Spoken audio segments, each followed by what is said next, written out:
Dave Kindig is one of the most recognized names in custom automotive design, thanks to his groundbreaking work at Kindig, designed in the popular TV show Bitchin Rides. Known for turning classic vehicles into stunning, one-of-a-kind creations, Kindig has earned his place as a leader in the industry. However, fame often comes with its challenges, and Kindig has faced legal disputes that have raised questions about his business practices. Today on ABD Tech Lab, we're diving into the real reasons Dave Kindig found himself in court and what it means for the automotive world. Kindig Design was founded in 1999 in Salt Lake City, Utah. From day one, Dave Kindig's mission was to blend artistry with engineering, crafting vehicles that defy convention. His custom builds soon attracted high-profile clients and media attention, culminating in the creation of Bitchin Rides. The show amplified his reputation, but with success came scrutiny, and over the years, Kindig Design has faced legal battles that tested its resilience. In 2014, Kindig Design filed a lawsuit against Creative Controls, Inc.,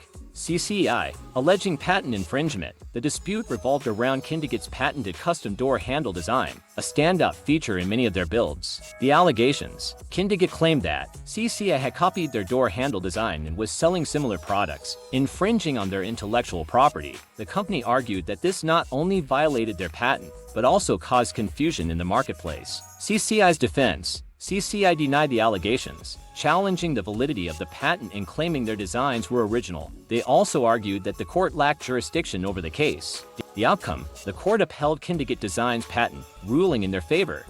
CCI was ordered to stop selling the infringing door handles, and Kindig received damages.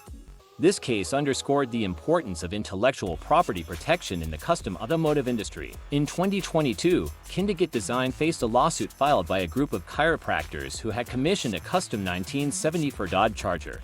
The plaintiffs alleged fraud, breach of contract, and emotional distress, claiming the project was delayed despite paying over $230,000 as a deposit. The complaints: the plaintiffs accused Kindig Design of 1. Misrepresentation, failing to meet promised deadlines. 2. Financial mismanagement, alleging misuse of funds. 3. Emotional distress, stress caused by prolonged delays and lack of communication. Kindig's defense: Kindig acknowledged the delays but attributed them to global supply chain issues and the COVID-19 pandemic. The company maintained its commitment to completing the project and denied any wrongdoing. Current status: the case remains unresolved, with both parties pursuing mediation. This lawsuit highlights the challenges of managing high-value custom projects during uncertain times. The legal issues faced by Dave Kindig reveal critical lessons for businesses in the custom automotive world. Intellectual property: protecting innovative designs is crucial to maintaining a competitive edge. Client communication: clear contracts and regular updates can prevent misunderstandings and disputes. Adapting to challenges: external factors like supply chain disruptions require flexibility and transparency. Dave Kindig's legal battles don't overshadow his incredible contributions to custom automotive design. Instead, they highlight the complexities of balancing innovation, business operations, and client expectations in a competitive industry. As fans of Bitchin Rides know, Kindig thrives under pressure, and these challenges are just another test of his resilience. If you found this deep dive informative, make sure to like, share, and subscribe to our channel for more fascinating stories about the people and technologies shaping the future of transportation. Thank you for watching. Until next time, stay curious and drive innovation.